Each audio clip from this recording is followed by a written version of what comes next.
One day, a cat came and changed all of our lives, making us better and happier.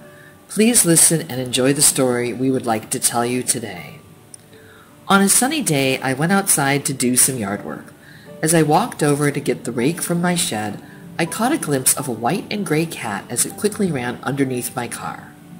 Now, I've never been much of a cat person, but the reaction this animal displayed upon seeing a human had me instantly intrigued. All of the other strays in the area would have run to everybody, begging for food and attention. However, this one ran into hiding, which made me think it might be injured. I went over to the car and dropped down to my knees so I could peek underneath and see exactly what I might be dealing with. Its eyes locked onto mine as it let out a soft growl. The poor thing was shaking in fear, terrified of whatever I might do to it. Keeping my voice low and my body still, I spoke to the animal for a few minutes before I attempted to coax it out. I didn't know if it was male or female, so I started with, "Hey, handsome guy, come on out so I can take a look at you." I stopped when I was about 6 inches from it, saying, "Okay, beautiful girl, it's time to come out." She stopped shaking for a moment and watched me, curiously. Okay, that was a good sign. I reached over to her and let her sniff my hand before I slowly reached up to gently stroke her head. She froze in fear as she decided what to do. I was afraid she was going to run, but instead she started to purr. It was then I reached under to pick her up and get her out from under the car. She was filthy. Her long fur was knotted everywhere. I didn't see any injuries on her, but I could feel every bone in her body. She was beyond starving. I slowly carried the cat up the porch stairs and into the house as I continued to speak to her and pet her head. I gently put her down on the kitchen floor and filled a saucer with milk. I placed it in front of her. She gave me a look that said, "This is for me? Really?" As she drank, her eyes didn't leave mine.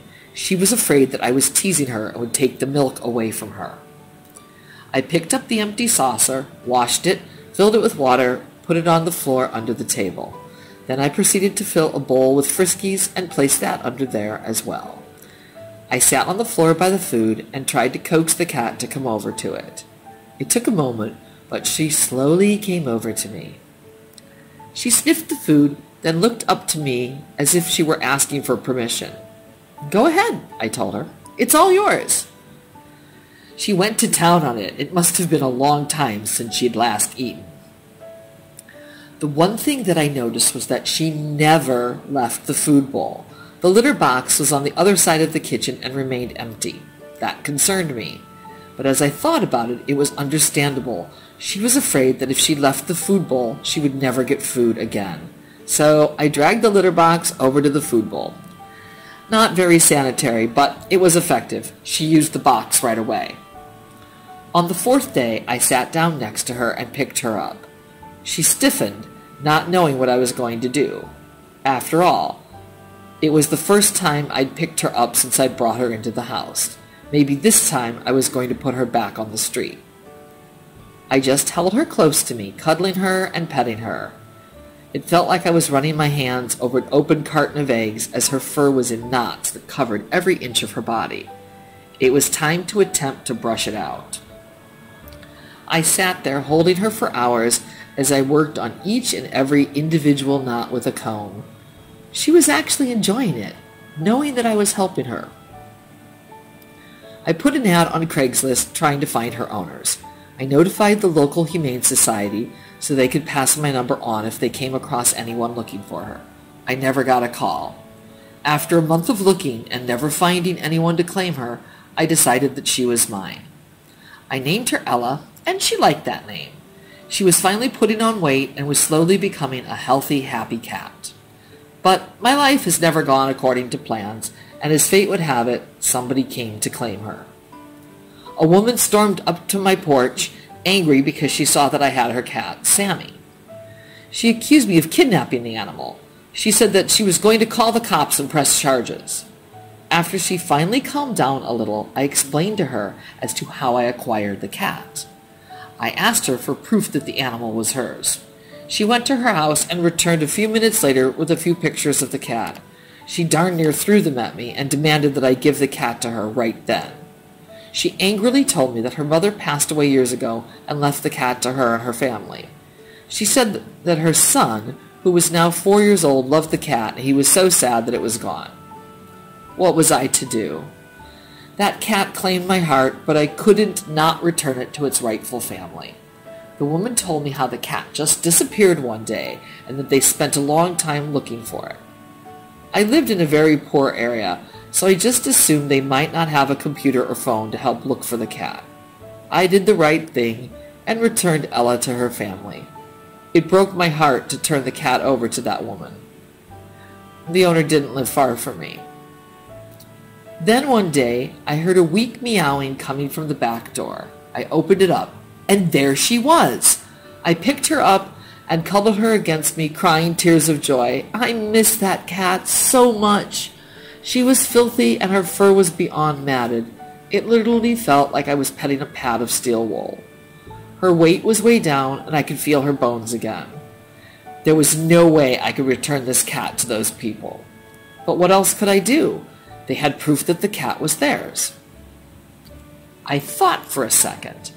Then I took Ella to my car, drove straight to the Humane Society, and gave her over to their care. I told them to hold her for me.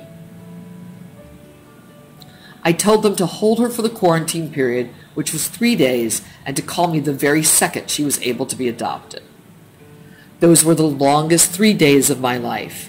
I called the Humane Society a couple of times every single day to check on her. They called me on the 4th morning to say she was adoptable, and that they still had her in the quarantine area waiting for me so that no one else would take her. The vet told me the cat was about 7 years old. It just made me wonder exactly how long she had been being abused, as I didn't know when the original owner passed away and when the cat went to the mean woman. The shelter completed the adoption and microchipped Ella to me. From that moment on, she was mine in every way. That bad family would never be able to take her from me again. Even though she was neglected and abused for the first part of her life, she has learned how much better it is to be loved, cared for, and wanted. I have had Ella for 5 years now, and she is happy and well loved. Some psychological damage just can't be undone, and I can sympathize with that, as I have some of my own from my past that will never heal. I've had Ella for 5 years now. She is happy and well loved and is finally getting her happily ever after that she so deserves. We really hope that every person in the world has a loving heart for animals like the man in the story. Thank you everyone for listening to our story. If you enjoyed it, please hit like and subscribe to our channel to get updated on the newest story. Goodbye and see you soon.